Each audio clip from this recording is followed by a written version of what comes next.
ნინო, კინცი მაგიდო წამოიღე. ამოვიდა ქალაქიდან და მეუბნება, "რებია ჩვენ კერძი დაგავაკეთო და მასწავლე და მე გავაკეთებო."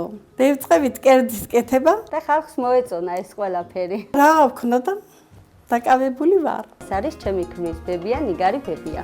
მინდა პოპულარიზაცია გავუკეთო აჭარად. ვიდეოებში ხო გამოჩნდები? ვიდეოში არა. დაიწყე. ხალის ხრიტები არ დაშოურიო. კინისტინო გაზაფხულზე არი ხალშება მალე.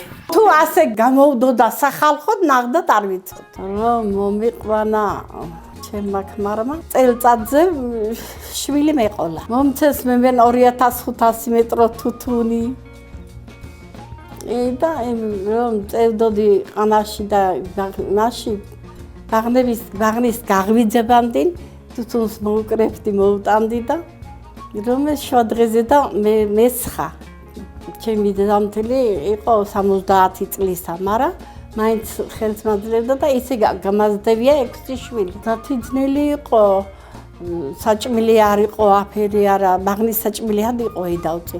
მოუხრაკავდით პური ფქვილს და ისე გავაკეთებდი 100-ს და ჭამდე ბაღნები.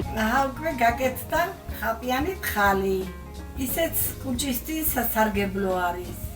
ჩემი ბები აიტყოდა. ამიტომ მოამზადეთ ხაპიანი თხალი და გემრიელად მიირთვით.